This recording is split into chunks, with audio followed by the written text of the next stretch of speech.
Hello student. तो आज जो करेंगे हम वो दक्षिण एशिया और समकालीन विश्व जो आपका चैप्टर है, चैप्टर नंबर 4, उसके हम क्वेश्चंस करेंगे। ठीक है, इसके क्वेश्चन जो होंगे आपके 1 मार्क वाले होंगे। अगर आपने चैप्टर पढ़ लिया है तो अच्छी बात है, नहीं पढ़ा है तो आप मैं आई बटन में लिंक दे दूंगा, आप उससे पढ़ सकते हैं। और उसके बाद हम ये क्वेश्चन कर रहे हैं, तो चलिए स्टार्ट करते हैं। चलिए, पहला क्वेश्चन आपका कि दक्षिण एशिया के एक देश का नाम लिखिए जिसमें राजतंत्र है। तो अभी भी जिस देश में राजतंत्र है वो आपका कौन सा देश है? तो वो है आपका भूटान। ओके।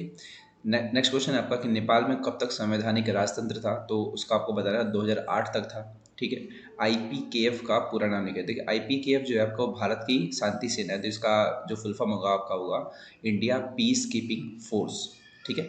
और अगला क्वेश्चन आपका कि श्रीलंका की महत्वपूर्ण समस्या क्या है? तो श्रीलंका की महत्वपूर्ण समस्या ये है कि यहाँ पर दो जातीय समूह हैं, उनके बीच में संघर्ष देखा जाता है। और दो जातीय समूह जो आपके हैं वो है आपके एक सिंहली और एक है आपके तमिल। तमिल जो है वो भारत से जा करके वहाँ पे बसे हैं, और इसी को लेकर के वहाँ पर विवाद देखने को मिलता रहता है। ठीक है। अगला क्वेश्चन, सियाचिन विवाद किन दो देशों के बीच का? तो जो सियाचिन वर्ड है वो इंडिया और चाइना, इन दो देशों के बीच में विवाद देखने को मिलता है। ठीक है। चलिए अगला क्वेश्चन, दक्षिण एशिया का वह कौन सा देश है जिसकी स्वतंत्रता में भारत की महत्वपूर्ण भूमिका रही है? तो दक्षिण एशिया में एक देश है आपका जो पहले के समय पूर्वी पाकिस्तान था। ठीक है। उसको आज़ाद कराने में भारत ने महत्वपूर्ण भूमिका निभाई, और वो आज के समय में जो देश है वो है आपका बांग्लादेश, जो कि भारत के ईस्ट में पड़ता है। ईस्ट हमेशा ध्यान रखें। खैर, अगला क्वेश्चन, फरक्का विवाद। फरक्का विवाद जो है दो देशों के मध्य लड़ा रहा है, और वो है आपका बांग्लादेश ही है वो भी। आठवां क्वेश्चन, बांग्लादेश भारत की डैश नीति का हिस्सा है? तो भारत जो है, भारत और बांग्लादेश की नीति है पूर्व की ओर देखो नीति। मतलब भारत की नीति है वो बेसिकली पूर्व की ओर, पूर्व के देशों से संबंध वगैरह बनाना। ठीक है, तो उसी नीति का हिस्सा है बांग्लादेश। अगला क्वेश्चन, आपके अनुसार 21वीं शताब्दी में भारत पाकिस्तान में तनाव का प्रमुख कारण क्या है? ठीक है, तो आप अपने हिसाब से लिख सकते हैं। हालांकि मैं यहाँ पर आतंकवाद को प्रेफर करूँगा कि आतंकवाद जो है भारत और पाकिस्तान के बीच में मेन मुद्दा रहा है।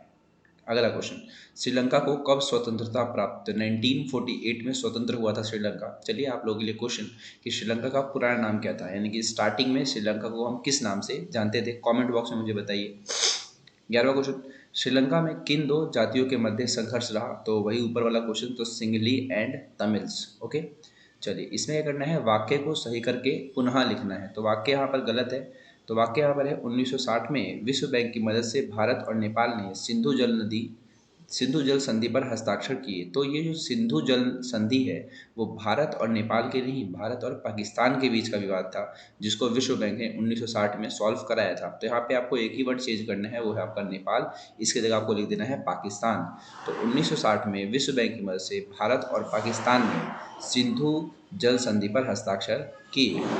13वां क्वेश्चन, दक्षिण एशिया में मुक्त व्यापार बढ़ाने हेतु डैश समझौता किया गया। तो देखिए, दक्षिण एशिया में मुक्त व्यापार को बढ़ावा देने के लिए साफ्टा को लाया गया था। SAFTA SAFTA, south Asia free trade area, इसको लाया गया था 2004 में। इसको लाया गया था 2006 में, ये प्रभावी हुआ एक तरीके से। ठीक है, तो 13 का आपको बताओगे साफ्टा SAFTA। शेख मुजीब किस पार्टी से संबंधित? देखिए, शेख मुजीबुर रहमान इनका पूरा नाम था, और ये बांग्लादेश की अवामी लीग से मतलब जुड़े हुए थे। ठीक है, इन्होंने ही वहाँ पर स्वतंत्रता संग्राम की लड़ाई लड़ी। ठीक है, और बाद में ये सेना के हाथों मारे गए। बहुत दुखद कहानी है ये। खैर, 15, मालदीव में किस पार्टी का दबदबा है? तो मालदीव में एक पार्टी है MDP, मालदीवियन डेमोक्रेटिक पार्टी, तो उसी पार्टी का वहाँ पर दबदबा देखा जाता है। 16वां क्वेश्चन कि पूर्वी पाकिस्तान के जन संघर्ष का प्रतिनिधित्व किसने किया? तो देखिए, पूर्वी पाकिस्तान यहाँ पे वर्ड आ गया। ठीक है, आपको पता होना चाहिए कि पहले पाकिस्तान दो हिस्सों में बटा हुआ था, पूर्वी पाकिस्तान और पश्चिमी पाकिस्तान। पूर्वी पाकिस्तान अभी के समय में बांग्लादेश को कहा जाता है, जो कि भारत ने ही आज़ाद किया था 1971 में। तो यहाँ पर क्वेश्चन उसी से जुड़ा हुआ है कि पूर्वी पाकिस्तान के जन संघर्ष का प्रतिनिधित्व किसने किया? तो वही अवामी लीग के नेता शेख मुजीबुर रहमान, शेख मुजीब भी कहा जाता है। इनका एक और नाम है जिसको बोला जाता है बंग बंधु। ठीक है, शेख मुजीब को बंग बंधु के नाम से भी जाना जाता है। खैर, 17, दक्षिण एशिया में चारों तरफ भूमि से घिरे दो देशों के नाम बताइए। तो दो देश ऐसे कौन कौन से हैं जो पूरे तरीके से घिरे हुए हैं भूमि से? तो वो है आपके नेपाल और भूटान। 1960 में भारत व पाकिस्तान ने किस संधि पर हस्ताक्षर किए? तो वही आया था सिंधु जल संधि, जो कि विश्व बैंक ने कराया था। ये वही क्वेश्चन हो गया। और लास्ट क्वेश्चन, भारत और बांग्लादेश के बीच विवाद के मुख्य मुद्दे क्या है? तो इसमें अपने हिसाब से लिख सकते हैं। तो इसमें मैं अपनी तरफ से बताऊं तो भारत को एक पाइपलाइन लानी थी नेचुरल गैस की, वो बांग्लादेश लाने से मना करता है। यही इन दोनों देशों के बीच में मुख्य विवाद है। और एक और फरक्का नदी का लेकर के विवाद चलता रहता है दोनों देशों के बीच में।